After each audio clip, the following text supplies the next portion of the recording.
बिस्मिल्लाहिर्रहमानिर्रहीम। अस्सलाम वालेकुम। कभी आपने सोचा है कि एक जदीद तरीन हवाई जहाज़ जिसमें अरबों रुपए की टेक्नोलॉजी लगी होती है वो अचानक अपनी जगह भूल जाए?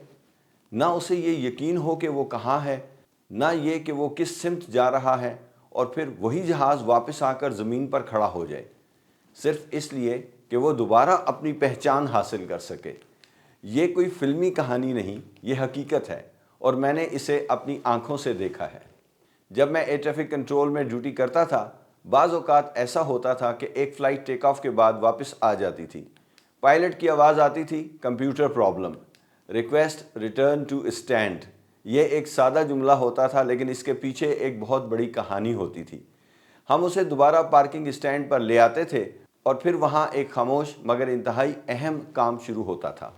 जहाज़ के अंदर एक सिस्टम होता है जिसे IRS यानी इनर्शियल नेविगेशन सिस्टम और FMS यानी फ़्लाइट मैनेजमेंट सिस्टम कहते हैं। यही जहाज़ का दिमाग होते हैं। ये बताते हैं कि हम कहाँ हैं, किस सिमत में जा रहे हैं और आगे कहाँ जाना है। लेकिन अगर इनमें ख़राबी आ जाए तो जहाज़ को अपनी लोकेशन का यकीन नहीं रहता। सादा अल्फाज में वो अपनी जगह भूल जाता है। यही वो लम्हा था जो मैंने बार बार देखा। जहाज़ स्टैंड पर खड़ा होता और पायलट्स एक ख़ास काम शुरू करते। वो इस स्टैंड के कोऑर्डिनेट्स लेते और उन्हें जहाज़ के कंप्यूटर्स में फीड करते।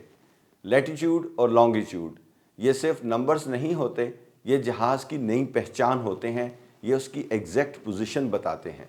जैसे ही ये कोऑर्डिनेट्स फीड किए जाते हैं, एक अमल शुरू होता है जिसे IRS अलाइनमेंट कहते हैं।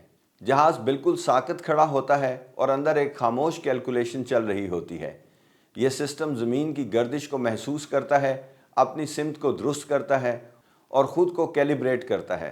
चंद मिनट बाद जहाज़ को दोबारा ये यकीन हो जाता है कि वो इस वक्त दुनिया में एग्जैक्टली कहाँ खड़ा है। जैसे ही ये अलाइनमेंट मुकम्मल होती है, FMS को एक दुरुस्त स्टार्टिंग पॉइंट मिल जाता है। फ़्लाइट प्लान दोबारा बनता है, रास्ता दोबारा कैलकुलेट होता है और फिर ऑटो पायलट, नेविगेशन और ट्रैकिंग सब कुछ सही तरीके से काम करना शुरू कर देते हैं। यूँ समझ लें कि जहाज़ ने अपनी पहचान वापस हासिल कर ली होती है। अगर ये मरहला सही तरीके से ना किया जाए तो जहाज़ गलत जगह एज्यूम कर सकता है, गलत रास्ते पर जा सकता है और नेविगेशन में ड्रिफ्ट पैदा हो सकती है। एविएशन में ये चीज़ किसी भी सूरत काबिल कबूल नहीं, इसलिए एक छोटा सा कोऑर्डिनेट पूरी फ़्लाइट की बुनियाद बन जाता है। अब सवाल ये पैदा होता है कि जब GPS मौजूद है तो फिर ये सब क्यों ज़रूरी है? इसकी वजह यह है कि एविएशन में हमेशा बैकअप रखा जाता है। IRS एक इंडिपेंडेंट सिस्टम है। अगर GPS किसी वजह से फेल हो जाए तब भी जहाज़ अपनी नेविगेशन जारी रख सकता है। यही बैकअप सिस्टम एविएशन को दुनिया का महफूज तरीन निज़ाम बनाता है। तो अगली बार जब आप एयरपोर्ट पार्किंग स्टैंड पर पार्किंग स्टैंड नंबर के नीचे सादा से कोऑर्डिनेट्स लिखे हुए देखें तो याद रखें, ये सिर्फ नंबर्स नहीं हैं, ये वो मकाम है जहां एक जहाज़ अपनी पहचान हासिल करता है, जहां से वो अपनी नई परवाज़ शुरू करता है। क्योंकि हकीकत ये है कि जहाज़ उड़ने से पहले रास्ता नहीं ढूंढता, वो पहले ख़ुद को ढूंढता है कि वो कहाँ खड़ा है। और हाँ, वीडियो ख़त्म करने से पहले एक ज़रूरी बात, अगर आप या आपके घर में कोई एविएशन की इस दिलचस्प और बावकार शोबे में आना चाहता है तो शायद मेरी किताब मेरा रडार मेरी दुनिया आपके लिए वो दरवाज़ा साबित हो सकती है जहां से एक बेहतर मुस्तकबिल और बेहतर आमदनी का सफ़र शुरू होता है। डिस्क्रिप्शन और पहले कमेंट में दिए गए तरीक़ाकार पर अमल करके आज ही किताब की अपनी कॉपी ऑर्डर करें।